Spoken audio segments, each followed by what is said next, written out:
Уважаеми скъпи приятели, скъпи гости, добър вечер и добре дошли на 103-та поред изложба в галерия Ларго.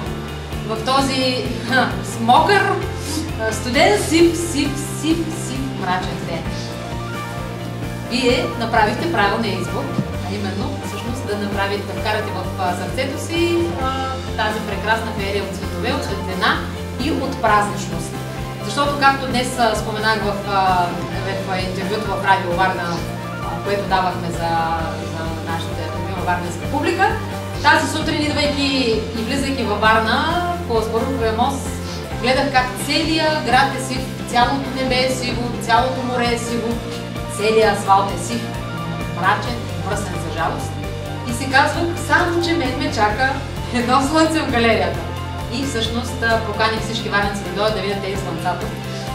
Тази вечер сме се събрали именно за да кажем не на светлотата и да кажем да на цветността, да кажем да на празничното огнено червено, да кажем да на страстното жълто, да кажем да на лазурното синьо, да кажем да на изкрящото бяло, да кажем да на слънчевото настроение, което ни донесоха двама автори, дошли чак от 500 км, въпреки ужасното време и въпреки на така натягащата обстановка на нашите медии, които обясняваха, че има код червен, код жълт. Всъщност ето го тук е кода червен на нашите сцени.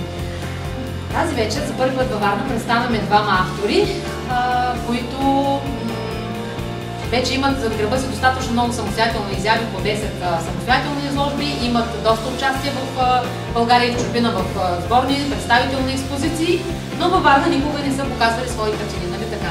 Никога. И всъщност ние се заехме тази година да поправим тази вопиюща грешка и несправедливост, като ги поканим в галерия Ларго. И то, естествено, точно в този преход между светлината и между тъмното и светлото, късата и дългата част на деня, между студеното и мрачното и зараждащата се пролет. По една абсолютна случайност, поканвайки ги и те, приемайки през месец март да ни гостуват, нямах представа, че в тая посока ще тръгнат нашите мисли, моите, техните разсъждения и планове за тази изложба и кръщаването и с това много интересно заглавие червена нишка. Всъщност червената нишка още на 1 март започна, всеки от нас носи по една червено-бяла нишка на ръката си и тази червена нишка, знаете, винаги в началото на март е символ на наричане против урото, против бесовете, които са ето тук на тази картина, която в момента раздаваща може да видите, защото тя гледа навън към улицата. Червената нишка е символ на здравето, символ на кръвта, на страстта. Тя ни, как да кажа, ни води, ни връзвайки я на ръката си, връзвайки я, като че ли връзваме късмета за нас. И тази червена нишка беше идея на Григор да предложи това заглавие на тази изложба, защото в картините на двамата автори ние ще открием едни червени нишки. Първо, тръгвайки от картините на Григор, едни ленти, едни топки, едни червени кръвни телца пулсиращи, които като че ли ни тропат от картина в картина и ни напомнят за ритъма на сърцето, после превръщайки се в едни ленти, които стават едни червени нишки и тези нишки ни откриваме в картините на Силвия. Ето там имам доста червени нишки в тази картина, чакайте. Тук зад мен има едни червено-цветни нишки. И така всъщност нишките на нашия живот ги преде някой. Дали ще е някоя рисница тази, която ги преде нишките, дали ще бъдат някои художници, които рисуват тези нишки. Не знам, всеки път е различно. Но пък тази вечер тази червена нишка се е пръснала из цяла Варна. Закачила е всеки един от вас и го е довела тук. Това е истинската нишка на красотата, която всъщност е довела вас в тази галерия. Силвия, ще започнем естествено с представяне на дамата, не по азбучен ред. Силвия Павлова, много млад автор, много талантлива, завършила е в приложни изкуства в Свети Лука, гимназията за приложни изкуства, специалност текстил, след това завършва в Нов български университет с специалност сценография.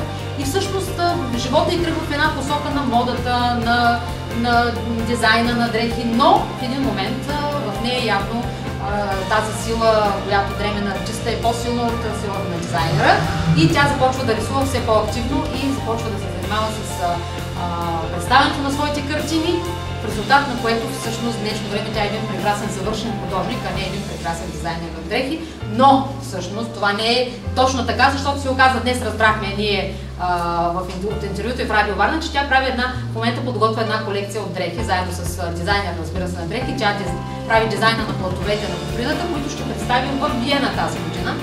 И там в една виенска галерия тя се представя вече 6 години всъщност и с картини, но и с рисувани шалове, рисувани върху покрива. Така че приканвам всеки от вас, когато после се отве край любимия си компютър, да напише Силвия Павлова в чешко Google и ще излязат много линкове към нейните просто непреходно красиви творения на ръчно рисуваните шалове. И тук има доста дами, сигурна съм, че ще бъдат заинтригувани. Но да се върнем към работата на Силвия като художник. Освен, че тя е добър живописец, тази страст към текстила, към плата, към нишката не я остави в работата и като художник. Ето затова вие ще видите в повечето от картините нейните, може би всъщност във всички, във всяка една от тях, освен работа с масло, много интересни сътворени пъзели, много с интересен пачворк или може би такава смесена техника, която тя се е разработила сама за себе си, която всъщност си помага тази страст към текстила и към нишката да я вплете в своите картини. Всички тези картини присъстват и парченца плат. Като една дребна жрица, която е течала нишките на живота и е предяла чергите и от тях е гадаяла за бъдещето, и така и Силвия тъче нишките на живота, които при нея, както виждате, са безкрайно слънчеви и ярки. Любими нейни теми основно в творчеството и до този момент са били главно портретите, голите женски тела. Но в тази изложка, специално за Варна, тя е донесла и няколко прекрасни пейзажа, които така според мен се родеят като че ли главно с родопските пейзажи. Тук на тази стена ще ги видите. Единият абсолютно разпознаваем от всички нас, Дяволския мост, който носи крално за българите място в Родопите и който Силвия наистина е видяла в една приказна светлина. До него е един прекрасен родопски пейзаж Меки камъни, който също мисля, че е абсолютно разпознаваем родопски пейзаж. Между тях една родопчанка, която е приседнала и преде своите нишки на живота и очаква някого нещо, не знаем ние, само Силвия може да каже. И всъщност картината се нарича Чакайте. Естествено, в основата виждате и типичната българска шевица и родородната черга, нали? Така че тази връзка с планината, с Родопите, с нашите корени е много силна в тази красива млада жена.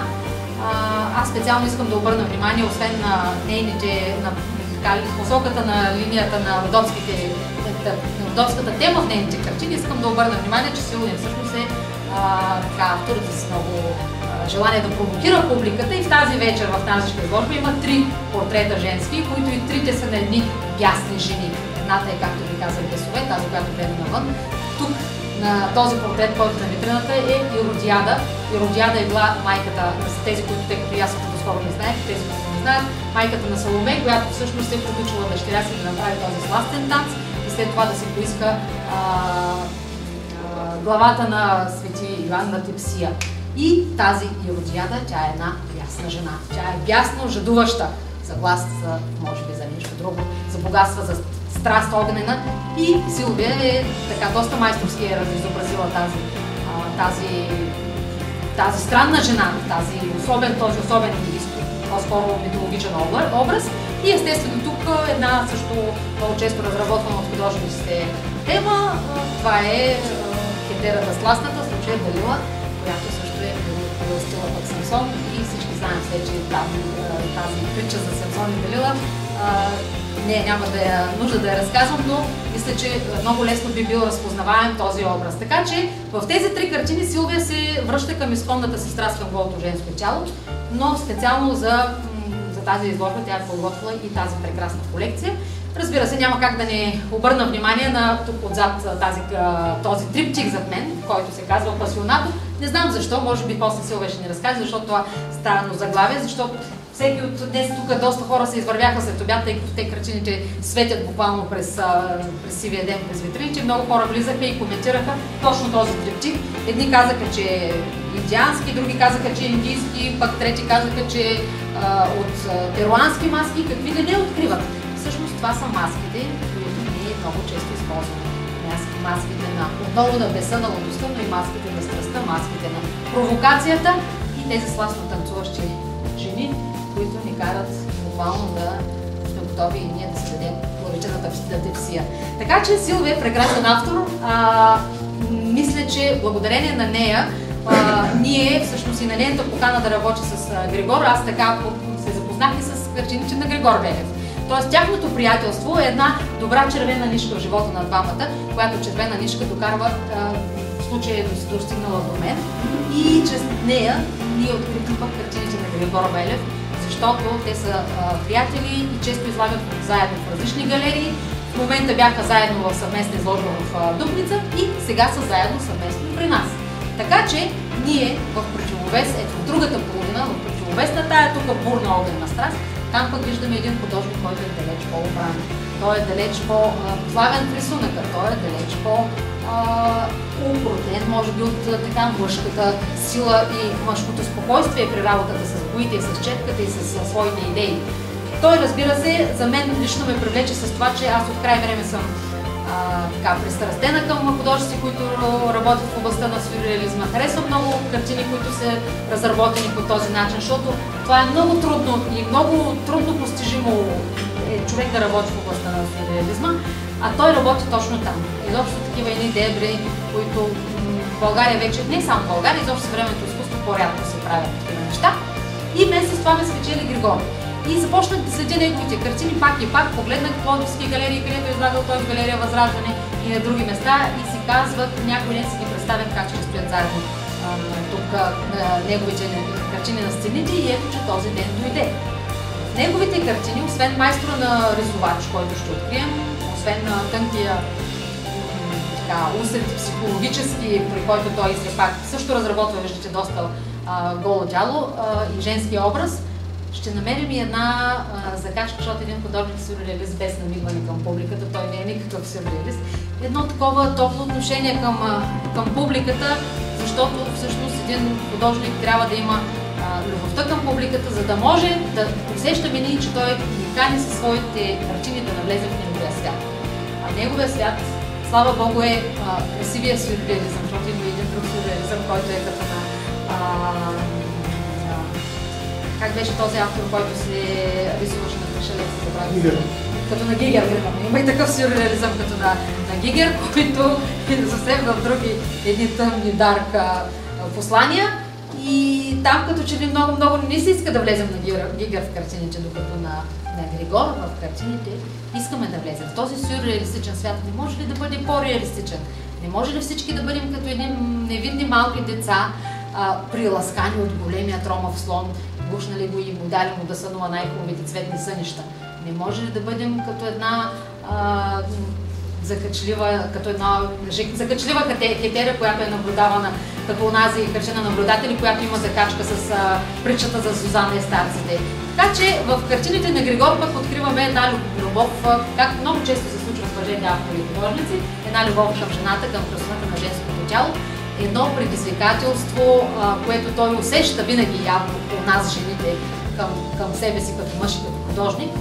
И едно много лично послание ни е донесъл Григор в картината писмо, която съм сигурна, че всички после там ще минете на колоната да прочетете това писмо, в което този фин, изящен и нежен художник също толкова фино, нежно и изящно и лирично се обяснява почти в една стихотворна стъпка на нас жените, на едно любовно обяснение към жената, едно обяснение на това как той желая да потъне в космоса на нашето тяло женството и да достигне до най-тайните кътчета не само на нашата душа, но и на нашето тяло, което е много интересно. Да се слее с нашата кръв, да се слее, да затопти с нашето сърце.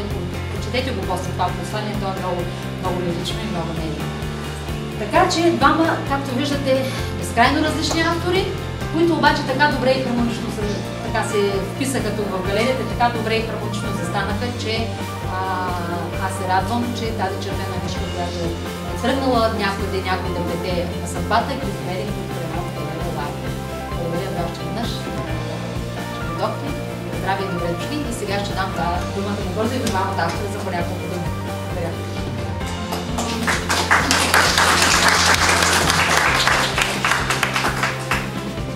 Нели е прекрасна, тя говори страхотно. Не знам дали съм имала изложба, както такива прекрасни неща да се кажат за мен с такова разбиране, без четиво отпред, просто съм абсолютно възхитена от нея. Много се радвам, че се запознахме и че ме покани да изложа, да представя нещата си. Гришата е едно от най-силните и най-хубави неща, които съм чела, наистина неговото писмо. Много се радвам, че направихме тази изложба. Втората ми изложба, съвместно заедно. Много се радвам, че дойдох във Варна. За втори път ми е в живота. За съжаление, пак нищо няма да мога да видя, тъй като предния път бях само за един ден и нищо не можах да разгледам, но много се надявам да дойда пак и да мога да разгледам града по-подробно, да се насладя на него. И така, благодаря ви, че дойдохте и се надявам нещата да ви харесат.